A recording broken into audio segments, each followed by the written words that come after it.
Hello everyone. In this lecture we will talk about low impact design. So how to exert actually low environmental impact on the environment is I think a matter of concern for each one of us, like how we can go about it. So we will take actually some examples from like a different domains of like design, and we will discuss one by one. So if you see from a sustainability perspective, it is very important to pick materials and products with the lowest environmental impact. Organic materials such as like wood, wool, natural stone seem like an obvious choice for our like selection. But we must not forget that natural resources need to be treated actually responsibly. Choose materials that are quickly renewable, such as like fast growing bamboo. That material can be regrown very at a very faster pace, and the extracted and these are the materials which are extracted in the environmentally responsible way. There are like a label standards and certifications that give actually credible information about the product's origin and help you identify eco-friendly products. For example, you may have seen these FSC labels on the wood related products, which ensure that the wood used in the product was harvested actually sustainably from like managed forests. The environmental impact of materials and products must be evaluated throughout the entire life cycle, from extraction, production, transportation, and processing, all the way like how they are discarded after their use. There are standard actually tools and labels that help designers understand and compare and evaluate a product's environmental impact in distinct phases of their life cycle, such as the LCA. So LCA is one of the tools where we can analyze a particular product or a particular material, like how it was used in this particular product. So if you see for example, I have taken this example of a commercial yarn actually, which is known as like a Econil. So how it is improved actually for like a suitability to reduce actually the carbon emissions through its like an entire like life cycle. So you can see from the beginning. So it actually extracts the raw material, okay, and then it goes for like a processing, then the actually is go for the like a fabrication. Okay, then it goes for like a further processing. There are like some chemical process, and the product actually made out of this process. Okay, and then it gets supplied to the market. So this is actually a normal actually a cycle of like any product. Okay, and how about this Econil? So how they have actually differentiated themselves from like any generic process in the beginning scale only. So in the first phases of the like a cycle life cycle of their material, their like a yarn. So there only they actually adopted some strategies resulting into like a 58% saving of like a dioxide emissions through this sourcing of this polymer compared to like any other like a virgin polymer. Okay, so this uses actually this regeneration actually system in the coproclactum actually production actually process. So from there actually they take this material for like a further like a processing, and in overall actually sense they have actually tried to reduce the actually CO2 emissions. So similarly, in the similar fashion, there are several companies and corporate sectors who are actually who are actually exploring several actually ways for like a reducing like a carbon emission actually footprint. Like for example, if you see this carpet tiles over here in this picture. Okay, so this is a tweet from that company which talks about like a Deso Air Master has been specially developed to capture and retain harmful fine dust from the indoor air carpet. So we were talking about like improving indoor air quality. So there are like IAQ indexing also. So how much of like IAQ can be like tolerated, and how much it reaches once we have to intervene to improve it. So this actually carpet retains the fine dust which gets accumulated in the atmosphere over here, and further which can be actually cleaned from the vacuum and all. So this talks about like a Deso Air Master carpet tiles made from like 100% regenerated Econil yarn are specifically designed to capture and retain fine dust. As a result, they contribute to lower air pollution in the environment and reduce the risk of health problems. This is actually concept for actually at least solving like a one aspect of the overall like a sustainability issues which are happening in and around us. And this is how actually corporate, this is how the actually manufacturing sector, this is how actually like a different companies are actually contributing to the overall cost. Another example from the same company, uh, this actually piece of like a carbon over here, carpet over here is named as a Econil, like a stay clean nylon yarn, is a strain resistant actually sustainable yarn for carpets that can be easily cleaned with the water only treatment. Because the stain protection is permanently built into the fibers, the carpet can be stained and washed several times without losing this anti-stain characteristics. So it reduces actually the need of the detergent. It reduces the actually several other like processes. Okay, so it reduces actually the harmful uses of the cleaning agents, the detergents, and several other types of like a cleaning materials used for like a carpets.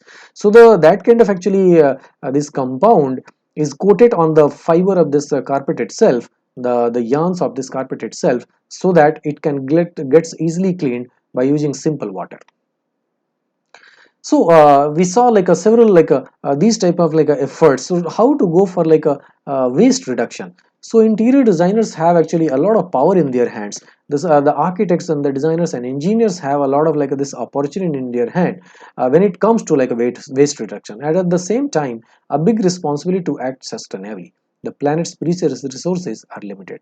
So the mentality of discarding products as soon as they go out of style and replacing them with those that are currently trendy is no longer justifiable. So we must actually keep on using as long as the material is going to be like a last. Fortunately, the world of design is becoming increasingly aware of the need of sustainable thinking and is experiencing a growing interest in sustainable trends such as recycling, upcycling, and repurposing. Instead of discarding old fashioned objects while they are still functional, designers can and should come up with creative ways to give them a new life.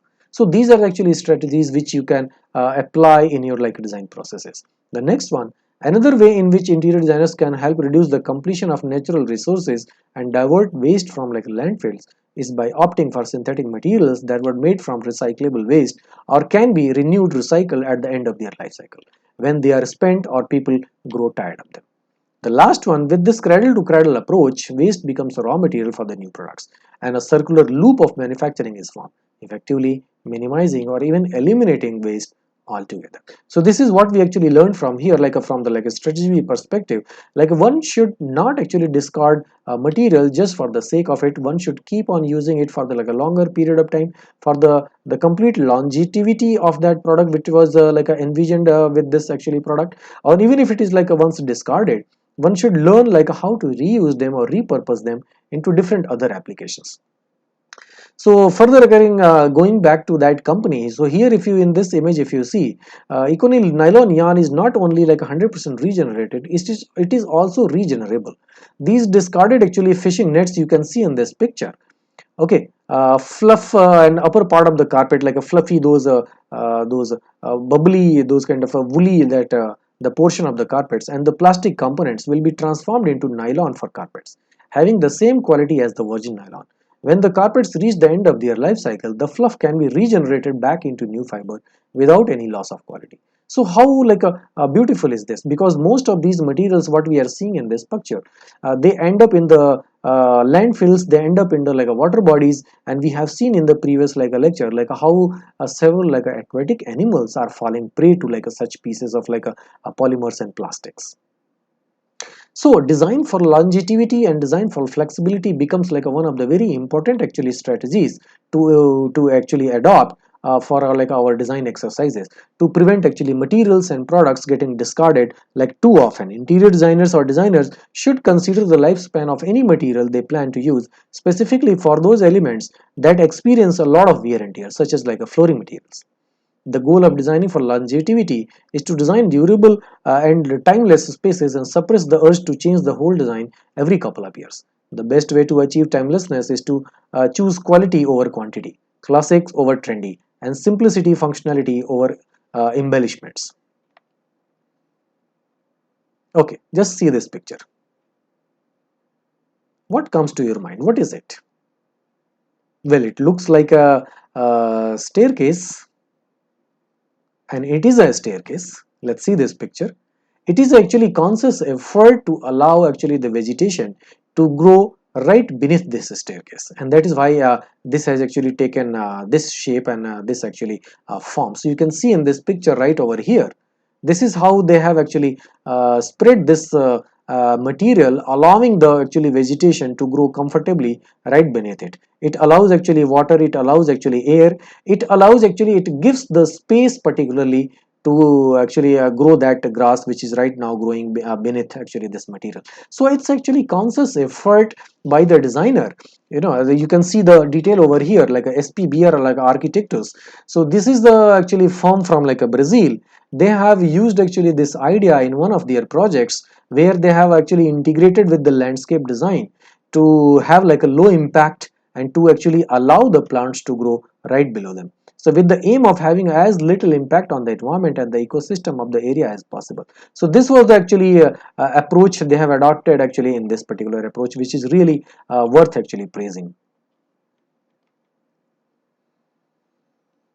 Okay, so how to like if we see the, and if you analyze the actually scenario of reducing environmental impacts of like a transport, so let's see like how much of in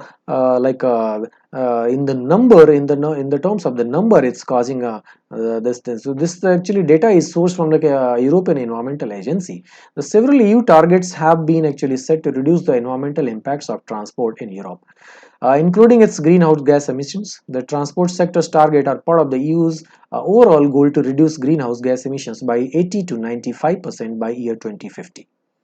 So key targets to be reached by 2050: reduce transport exclusive international maritime greenhouse gases emission by 60% compared to 1990 level, and reduce international maritime transport emission by 40% compared to 2005. So on the share part, if you see the transport total share of EU's GHG emission in 2012 was 24.3%, almost one quarter of the total. So that's like a too big if we see for like a just one actually continent. On the on this actually table, if you see like how it has evolved, how it has grown in the like recent times. So in the year 1990, from the like in the year 2012, and how they are actually targeting the same level to maintain by year 2030 and 2050. So you can see over here like how the transport has actually grown significantly in this actually this blue line over here, but they have this target to bring it back, and that is how actually they have taken several steps to bring it back to this is the stage which was there in the initial like years. So if you see like by reducing actually international bunker greenhouse gas emissions by 40% by 2050 compared to 2050 level, so the reduction of like a minus 40%. Okay, reducing like a transport oil consumption by 70% by 2050 compared to year 2008, reduction of like a almost like 70%, and so reduce average CO2 emission of new cars to like 95 grams actually per like a square kilometer by 2020. So this is like a 95 grams of CO2 per like a square kilometer per kilometer. And in this one, reduce average CO2 emission of new vans to like 147 grams per like a kilometer by year 2020. So here if you see like this is like a reduction, what they have target they have set is like 147 grams CO2 emission per kilometer. So in overall, if you see like for each EU member state, the share of renewable energy consumed in transport must be at least 10% by 2020. So this is the target what they have set up for the EU countries. And these are the, of course, in the transportation sector, when we are talking about, these are the actually major contributors for the like air pollution. So from like smog to soot to health and so smog and soot has like a health and welfare impacts. CO2 and other greenhouse gases have like a climate change impacts on the overall sense. So these are the actually ones which we see generally on everyday life. We are also part of it on the regular basis, from like on the road, light duty vehicles, heavy duty vehicles, motorbikes, etc. And then we have like a non-road other modes of like transportation forms like aircrafts and other like off-road like heavy equipment, you know, marine vessels, locomotives, you know, trains, you know, lawn and garden like equipments also contribute to this, other recreational vehicles, etc. So if you see like what are the solutions possible for like a transportation sector to prevent like a air pollution. So from like a emission reduction, they can go for like actually cleaner air and better actually a healthy atmosphere. So what are those actually possible areas, possibilities where strategic interventions can be made? is by using actually catalytic converters. Well, they have been like forced in our like Indian scenario also. So several years ago actually government of India actually forced to adopt actually catalytic converters in conjunction with unleaded gasoline and low sulfur levels significantly reduce hydrocarbon and nitrogen oxide emissions. The second one, like a fuel, setting up like a fuel standards. So these actually help reduce exposure to pollutants like lead and benzene. Renewable fuels reduce like a CO2 emissions, like for example like solar photovoltaic solar for PV cells, etc. And the third one, if you see like engine technologies, like computer controls, variable valve timing, multi-valve engines, turbocharging, and gasoline direct injection improve fuel economy and reduce CO2 emissions.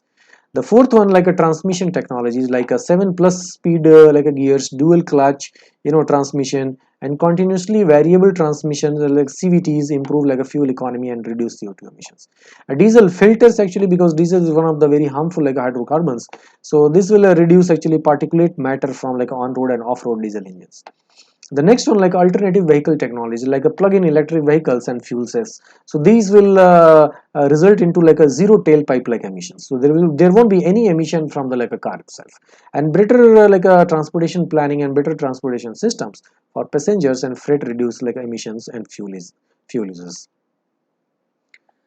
So let's see like a how to like a protect like a, in another like a scenario, for example a school where like a students and teachers are there, how to improve the indoor air quality. So what to do and how to identify it. So like obviously like wherever the humans and any like a living being will be there will be emission of like a CO2. And once like a CO2 is emitted at the like a large scale of like a school, and once it is closed, so there will be a high like a concentration of CO2. So heightened actually carbon dioxide levels are known to result in poorer student test performances. Okay, so this is a proven fact that the CO2 and concentration of CO results into the fatigue and the low level of consciousness in the like a human brain. 400 ppm increase in indoor CO2 levels has been associated with a 21% decrease in performance on a cognitive level. So this is actually one of the findings. And if you see like a classroom CO2 levels of 2500 ppm had much worse test score than at 1000 ppm. So the moment it starts increasing from 1000 to 500, there will be a significant actually difference actually observed. And other like health effects of like a radon, for example, like these kind of like materials. So radon is an odorless, invisible, and radioactive gas. So the gas is actually responsible for about 21,000 lung cancer deaths in the US alone every year. Many countries actually require schools to test for like radon. This is due to its detrimental health effects on both staff and students when in high concentration over a long period of time. So this is one of the actually elements which we must actually take care of for like any like a such a like a high concentration actually place where a number of like people are actually participating. More than actually 70,000 classrooms in the US have high short-term radon levels. So like a indoor air quality like affects asthma sufferers also, like the people with some special health condition. So maintaining the right humidity and temperature levels to prevent mold formation is beneficial for all, especially asthma sufferers. Toxins and chemicals like TVOCs come from like an area of everyday items, including like paints and varnishes, wax and cosmetics, so and cleaning and other like hobby products, cooking. So you may be wondering where are these compounds and these toxins and these chemicals are coming from like in any like a given at indoor air actually place. So these are actually common material and substances which we generally use in our everyday life, and these are the actually sources of such actually toxins which are emanating from them like all the time or while on the uses. So like a total TVOCs like a volatile organic compounds can cause actually serious health effects in both the short and long term. Health effects vary from like a minor eye, nose and throat irritations all the way to liver and kidney damage or cancer depending upon the level of the exposure. So see the extent of it with the like a smaller doses to the like a higher doses, and the persistent actually exposure over a long period of time can cause actually severe health issues.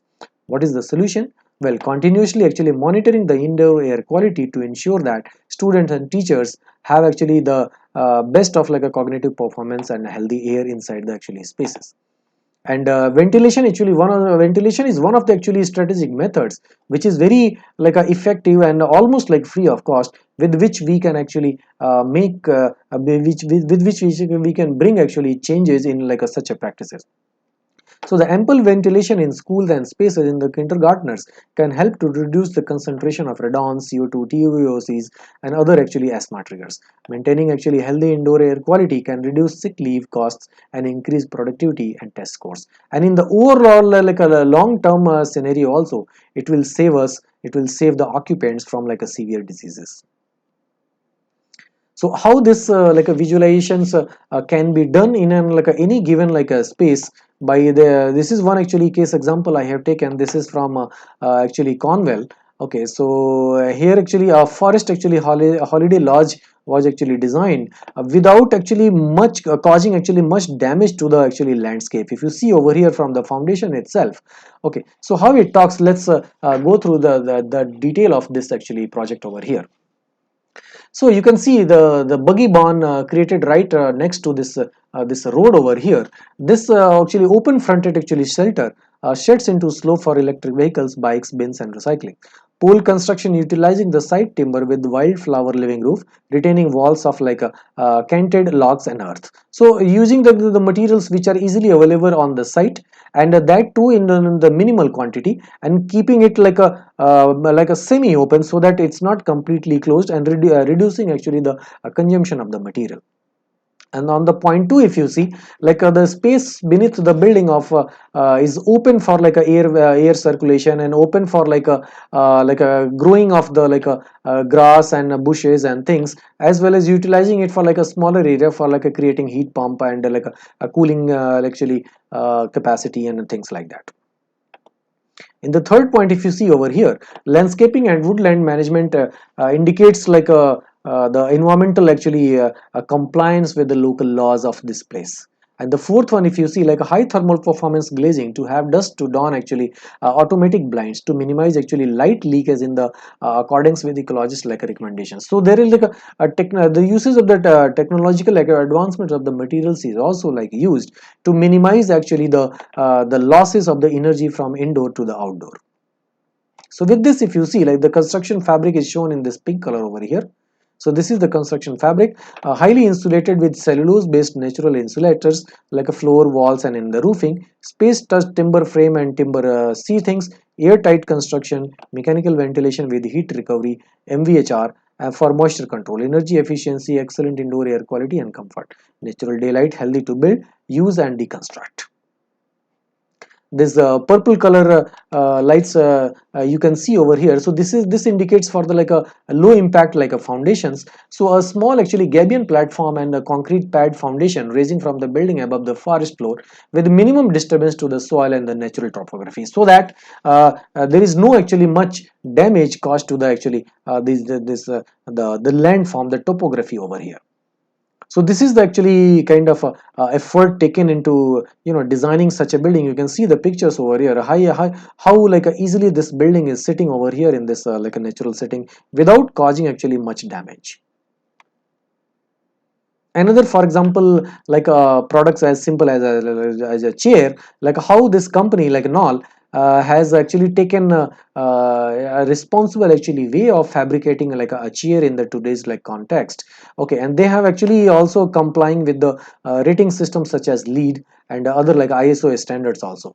So in the what are these they have actually they are assembling this product and for the LEED like a gold compliance and ISO 14001 certified like a looping manufacturing facility using like a clean technologies such as like a no ozone destroying CFCs they are using in the fabrication of this chair. Hot melt adhesive processes is like a 99% VOC free, volatile organic compounds free. Metal powder coating processes in 99% VOCs free. Chrome processes meet actually null design for the environment smart cell for the public health and environment and BIFMA level 3 requirements. Returnable packaging is used for actually trade component process. So this actually the packaging material for this product can be actually returned and can be reused. So this is one of the actually very advanced and very like a sensitive actually consideration and strategy, because much of the actually waste today is caused by the actually the packaging material itself. 100% of the electricity used at the site is offset by the wind energy, so they are actually utilizing wind energy for this actually manufacturing facility. So you can see as the component wise over here like recycled and recyclable content. Okay, it in the main actually frame of this chair. Finishes, if you see, like a powder coated paint and chrome processes actually meet the null design for the environmental guidelines. Okay, here if you see like the structural components, the constructed it is constructed using like a minimal materials and polyvinyl chloride PVC free like materials. In the environmental like a fabrics like available with 20 plus environmental like fabrics from non-textiles which are green guard certified and can be cleaned with low environmental impact fluids including like GS37 certified products.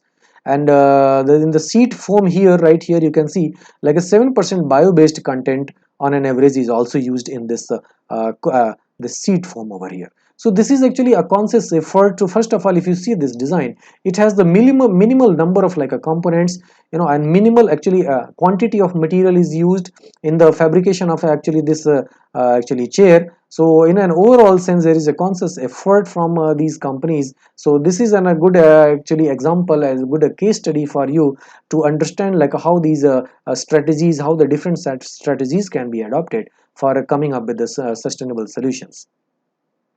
How to source like a responsible like a fabric, how to source like a responsible like a textile actually fabric for our usages. So I have taken this example, like if you see like the types of like a textiles fabrics available, so they range from like organic to inorganic to cellulose based to like a protein based to even like a mineral based. So out of these like there are like several like synthetic polymers, there are like natural polymers, and there are some like other like highly like a cellulose based like a directly like a yarns or fabrics taken from like a bast leaf, and seed hair, etc.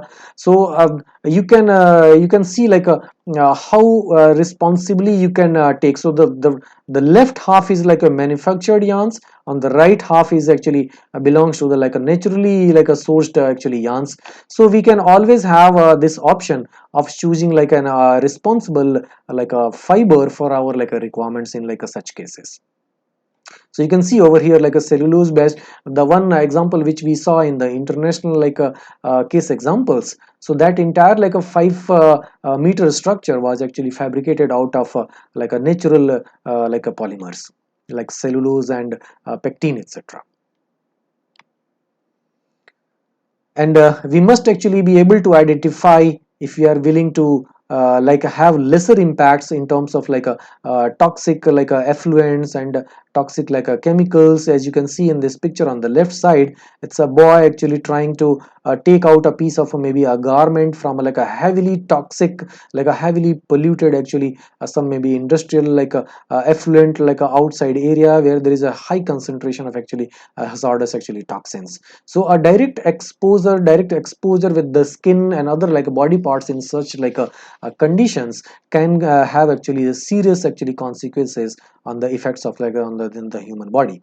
So how we can actually responsibly select our like fabrics and yarns from like this circle, and how we can maximize the uses of it. So you can see on this actually sketch on the right side over here how a piece of like a cloth can be actually utilized completely for actually taking the maximum benefit out of it. So utilizing fabric that have low environmental impact and patterns that have low waste or zero waste.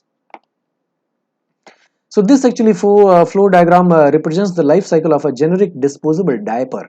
So it's a baby diaper we are talking about over here. We may have seen it. I think every household actually uses this product, and it's a very functional and highly usable product in the recent times. But what are the actually impacts of this as a simple like material which is used by like innocent babies? So let's have a look of this.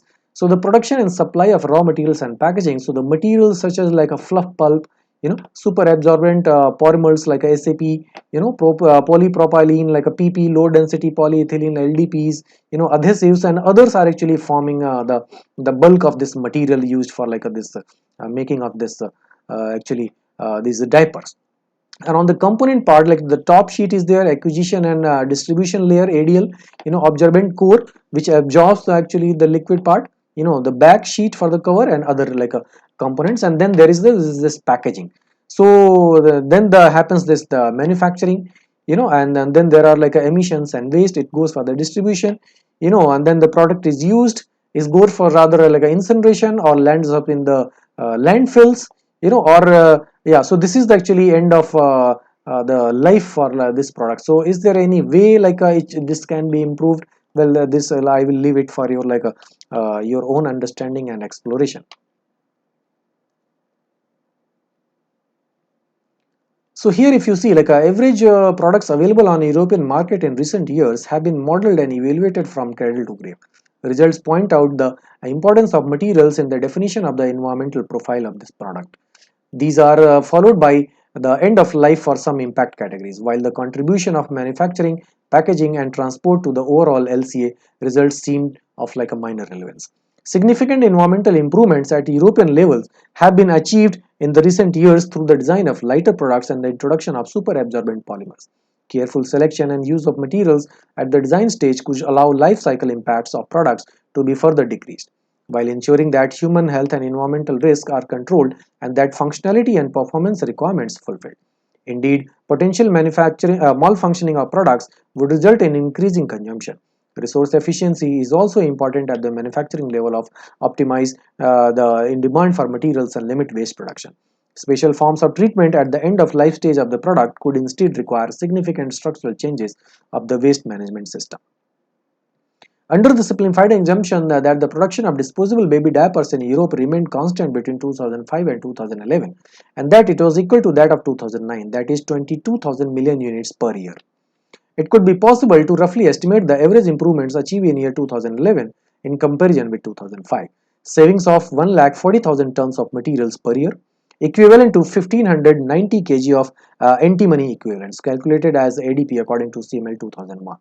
Prevention of the emission of 2020 tons of SO2 equivalents per year, 301 tons of PO43 equivalents per year, 382 tons of C2H2 equivalents per year, and prevention of the emission of 7,38,000 tons of CO2 equivalents per year, calculated as GWP according to CML 2001. Savings are 22,400 TJ of primary energy per year, 90% of which are from sources that are not renewable, calculated according to the CED method. So these are actually benefits you can see, which has been kind of achieved in a shorter span of time between a 6 years of period. With this, I would like to bring to the end of this lecture. Thank you all.